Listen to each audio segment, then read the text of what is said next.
कैसे बदनसीब कृष्ण कुमार का करियर एक झटके में डूब गया। एक खौफनाक हादसा जिसने सुपरस्टार का सितारा बुझा दिया। दोस्तों, ये कहानी है उस हीरो की जिसने अपनी पहली ही फिल्म से ऐसा धमाका किया कि वो रातों रात स्टार बन गए। हर आशिक के दिल की धड़कन बन चुके इस एक्टर की फिल्म और गाने इतने जबरदस्त हिट हुए कि लोगों की जुबान पर सालों तक छाए रहे। उस दौर में हर गली, हर नुक्कड़ पर उनके गानों की कैसेट्स बजती थीं। लेकिन अफसोस, ये शोहरत ज्यादा दिन टिक नहीं पाई। एक खौफनाक हादसे ने उनके करियर को ऐसा झटका दिया कि वो कभी संभल नहीं पाए। जो सितारा आसमान पर चमक रहा था, वो पल भर में जमीन पर आ गिरा। तो आखिर ऐसा क्या हुआ? ये बदनसीब हीरो थे कृष्ण कुमार, एक बड़े और रईस परिवार के सबसे छोटे बेटे। परिवार के पास पैसा, शोहरत, सब कुछ था, लेकिन जब वक्त ने पलटी मारी तो कोई भी उनका साथ नहीं दे सका। एक डरावनी घटना उनके करियर के लिए इतनी भारी पड़ी कि उनका स्टारडम पल भर में खत्म हो गया। ऐसा दर्द, ऐसा झटका जिसे सुनकर रोंगटे खड़े हो जाएं। 7 एनियास रिवाइंड में आपका स्वागत है, जहां हम उन कहानियों की परतें खोलते हैं जो इतिहास में छुपी रह गईं। आज हम बात कर रहे हैं 90 के दशक के एक्टर किशन कुमार, जिन्हें लोग कृष्ण कुमार के नाम से भी जानते थे।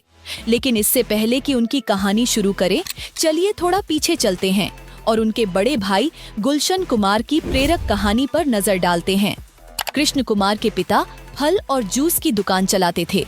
उनका बड़ा बेटा गुलशन कुमार परिवार की आर्थिक हालत सुधारने के लिए कम उम्र में ही पिता के साथ दुकान पर काम करने लगा, जबकि छोटा बेटा किशन पढ़ाई करता था। दिल्ली की सड़कों पर जूस बेचते हुए गुलशन के मन में एक सपना था, मुंबई जाकर बड़ा नाम कमाना। गुलशन का सपना और मुंबई का सफर। जब गुलशन थोड़ा बड़े हुए तो उन्होंने पिता से कहा कि वो मुंबई जाना चाहते हैं और एक्टर बनने का सपना पूरा करना चाहते हैं। पिता ने सहमति दी और गुलशन अपने सपनों का बैग लेकर माया नगरी मुंबई पहुंच गए।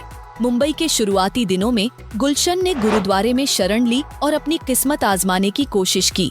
लेकिन बॉलीवुड की दुनिया में नए चेहरों के लिए मौके मिलना इतना आसान नहीं था। कई बार रिजेक्शन झेलने के बाद वो वापस दिल्ली लौट आए। हालात को समझने के बाद उन्होंने फिर से अपने पिता के साथ जूस की दुकान पर काम शुरू कर दिया। लेकिन गुलशन के सपने अभी भी जिंदा थे। उन्हें गाने सुनने का बेहद शौक था, लेकिन उस समय म्यूजिक कैसेट्स काफी महंगे हुआ करते थे। यही वो वक्त था जब उनके दिमाग में एक बेहतरीन आइडिया आया, सस्ते दामों में म्यूजिक कैसेट्स बेचने का। उन्होंने दिल्ली में एक म्यूजिक कैसेट की दुकान खोली और कम कीमत पर कैसेट बेचने लगे। लोगों को सस्ती कैसेट्स इतनी पसंद आई कि गुलशन की दुकान पर ग्राहकों की भीड़ जुटने लगी। सुपर कैसेट इंडस्ट्रीज की शुरुआत यहीं से उनके दिमाग में दूसरा आइडिया आया। उन्होंने मशहूर गानों को डब करना शुरू किया और सस्ते दामों में म्यूजिक कैसेट्स बेचने का बिजनेस शुरू किया। इस काम के लिए उन्होंने सुपर कैसेट इंडस्ट्रीज नाम की एक कंपनी बनाई। देखते ही देखते उनकी यह कंपनी एक बड़ा नाम बन गई। गुलशन कुमार का यह सफर प्रेरणा से भरा हुआ था। उन्होंने जूस की दुकान से म्यूजिक इंडस्ट्री के बादशाह बनने तक का सफर तय किया। उनके छोटे भाई किशन कुमार भी इस कामयाबी के हिस्सेदार बने, लेकिन उनकी कहानी में एक अनहोनी ने मोड़ ला दिया, जिसकी चर्चा हम आगे करेंगे। गुलशन कुमार का बिजनेस जैसे जैसे रफ्तार पकड़ता गया, उनके छोटे भाई किशन कुमार ने लक्ष्मण की तरह उनका साथ दिया। काम तेजी से चल निकला और दोनों भाई मुंबई आ गए। यहाँ आकर गुलशन कुमार ने अपनी कंपनी का नाम बदलने का फैसला किया। भगवान शिव के अनन्य भक्त गुलशन ने शिव के त्रिशूल से टी लिया और 1993 में अपनी कंपनी का नाम टी सीरीज रख दिया। टी सीरीज को पहली बड़ी सफलता 1988 में मिली, जब फिल्म कयामत से कयामत तक रिलीज हुई। इस फिल्म के साउंड ट्रैक टी सीरीज ने तैयार किए थे। फिल्म के गाने रातों रात हिट हो गए हम सफर और टी सीरीज म्यूजिक इंडस्ट्री का जाना माना नाम बन गया। इसके बाद गुलशन कुमार ने अनुराधा पौडवाल के भक्ति गीतों के जरिए पूरे देश में अपनी धाक जमाई। उनकी कैसेट्स हर घर में बजने लगीं। पैसा बरस रहा था और गुलशन ने अपने म्यूजिक प्रोडक्शन को और आगे बढ़ाने का फैसला किया। सपनों को पंख टी सीरीज का बॉलीवुड में कदम 1990 में गुलशन कुमार ने प्रोड्यूसर के रूप में अपना पहला कदम रखा और फिल्म आशिकी बनाई। यह फिल्म बॉक्स ऑफिस पर सुपरहिट साबित हुई। इसके गाने युवाओं के दिलों पर छा गए। मैं दुनिया भुला दूंगा। और हर आशिक अपनी जेब में इस फिल्म की कैसेट लेकर घूमते नजर आता था। छोटे भाई को सुपरस्टार बनाने की योजना अब गुलशन कुमार ने अपने दूसरे बड़े सपने को पूरा करने का फैसला किया, अपने छोटे भाई किशन कुमार को बॉलीवुड का सुपरस्टार बनाना। खुद एक्टर बनने का उनका सपना अधूरा रह गया था, लेकिन वे चाहते थे कि उनका भाई वह मुकाम हासिल करे। पैसे की कोई कमी नहीं थी और गुलशन ने खुद प्रोड्यूसर बनकर किशन को लॉन्च करने की तैयारी शुरू कर दी। छोटे भाई के प्रति उनका प्यार और समर्पण बेटे की तरह था। वे कोई कसर नहीं छोड़ना चाहते थे और किशन कुमार के लिए उन्होंने बड़े बड़े प्रोजेक्ट्स की प्लानिंग शुरू कर दी। 1991 के आसपास मशहूर डायरेक्टर केतन आनंद को किशन कुमार के लिए फिल्म का डायरेक्शन सौंपा गया। इस फिल्म में शम्मी कपूर, प्रेम चोपड़ा और प्राण जैसे दिग्गज कलाकारों को महंगी फीस देकर कास्ट किया गया। 1993 में फिल्म आजा मेरी जान से पहली बार किशन कुमार को लॉन्च किया गया, लेकिन यह फिल्म पूरी तरह से फ्लॉप हो गई। हालांकि गुलशन कुमार ने पहले से ही इसका बैकअप प्लान तैयार किया था और उन्होंने साथ साथ दूसरी फिल्म की शूटिंग भी शुरू कर दी थी। उसी साल में फिल्म कसम तेरी कसम भी आई, लेकिन यह फिल्म भी कुछ खास नहीं कर पाई। किशन कुमार की एक्टिंग उस दौर के किसी भी हीरो से मेल नहीं खा रही थी, लेकिन गुलशन कुमार ने हार नहीं मानी। उन्होंने सोचा क्यों न एक म्यूजिकल फिल्म बनाई जाए ताकि भाई की एक्टिंग को छुपाया जा सके और भाई का करियर भी चल पड़े। इसके बाद उन्होंने फिल्म बेवफा सनम बनाई। इस फिल्म में सोनू निगम, उदित नारायण और अनुराधा पौडवाल को सिंगर के रूप में रखा गया और दिग्गज संगीतकारों को संगीत बनाने के लिए चुना गया। इस बार गुलशन कुमार ने सिर्फ प्रोड्यूसर ही नहीं बल्कि डायरेक्टर का रोल भी खुद निभाया। कृष्ण कुमार के साथ शिल्पा शिरोडकर की जोड़ी बनाई गई और फिल्म में एक से एक हिट गाने डाले गए। 1995 में फिल्म बेवफा सनम रिलीज हुई। फिल्म के रिलीज से पहले ही इसकी कैसेट को मार्केट में उतार दिया गया था और उस समय के आशिक इसी फिल्म का बेसब्री से इंतजार कर रहे थे।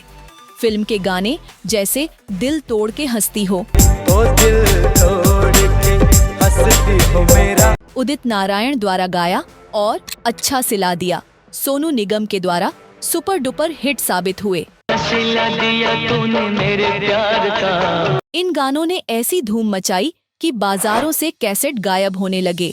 दीवानगी ऐसी थी कि लोग पूरी फिल्म की कहानी जानने के लिए फिल्म के रिलीज का इंतजार करने लगे। इसी दौरान एक अफवाह फैल गई कि पाकिस्तान में इस फिल्म को देखने के बाद एक कैदी की सजा माफ कर दी गई। फिर क्या था, लोगों के अंदर इस फिल्म को देखने की बेचैनी और बढ़ गई और सभी थिएटर की तरफ खींचे चले आए।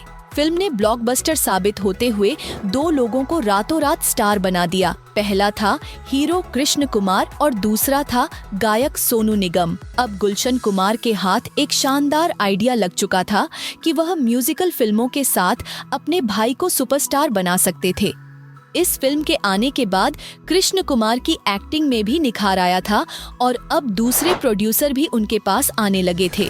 गुलशन कुमार ने अपनी योजना बनाई कि वह अपने छोटे भाई कृष्ण कुमार के करियर को और आगे बढ़ाएंगे, लेकिन तभी एक ऐसी दर्दनाक घटना घटी जिसने कृष्ण कुमार के करियर को पूरी तरह से तबाह कर दिया। बेवफा सनम के बाद कृष्ण कुमार के अगले प्रोजेक्ट पर काम चल ही रहा था कि अचानक एक दिल दहला देने वाली घटना घटी। 12 अगस्त 1997 के दिन गुलशन कुमार की हत्या कर दी गई। पूरी मुंबई में दहशत फैल गई और जब कृष्ण कुमार को यह खबर मिली कि उनका भाई जो उनकी तरह ही था अब इस दुनिया में नहीं रहा, तो वह गहरे सदमे में चले गए। गुलशन के 2 छोटे बच्चे थे और पूरी टी सीरीज कंपनी का जिम्मा अब कृष्ण कुमार के कंधों पर आ गया। कृष्ण कुमार ने बड़े साहस से यह जिम्मेदारी निभाई और भाई की मौत के बाद अपनी एक्टिंग की दुनिया को छोड़कर परिवार की देखभाल में जुट गए। उस समय गुलशन की बड़ी बेटी तुलसी सिर्फ 11 साल की थी, छोटी बेटी खुशहाली 9 साल की थी और उनका बेटा भूषण 20 साल के आसपास था। अब पूरे परिवार और कंपनी का जिम्मा कृष्ण कुमार के कंधों पर था। इस घटना ने कृष्ण कुमार को एक झटके में गुमनाम कर दिया और उनका स्टार बनने का सपना टूट गया। गुलशन कुमार के बेटे भूषण कुमार ने जब बड़े होकर कंपनी संभाली तो कृष्ण कुमार ने उसे वह जिम्मेदारी सौंप दी। आज भूषण कुमार ही ओटी सीरीज का सीईओ है। कृष्ण कुमार की निजी जिंदगी की बात करें तो उन्होंने अपनी पहली फिल्म आजा मेरी जान की अभिनेत्री तान्या सिंह से शादी की थी और उनकी एक बेटी भी है जिसका नाम ईशा है। कभी अभिनेता बनने का सपना देखने वाले कृष्ण कुमार आज फिल्म प्रोड्यूसर के तौर पर इंडस्ट्री में अपने सपने को जी रहे हैं। बड़े भाई के सहारे इंडस्ट्री में कदम रखने वाले कृष्ण कुमार भाई के इस दुनिया से चले जाने के बाद पूरी तरह से गुमनाम हो गए, लेकिन उन्होंने अपने छोटे भाई होने का कर्तव्य निभाया और भाई की मौत के बाद उनके परिवार और बिजनेस को संभाला। क्या आपको कृष्ण कुमार याद है? क्या आपको उनकी फिल्म का गाना अच्छा सिला दिया तूने मेरे प्यार का आज भी सुनना पसंद है? कमेंट करके जरूर बताएं। और हाँ, अगर आप भी 7 एनियास रिवाइंड का कंटेंट पसंद करते हैं तो लाइक और शेयर जरूर करें, वरना हम आपके पसंदीदा गानों को रिवाइंड करके आपके दिमाग में घुसेड़ देंगे।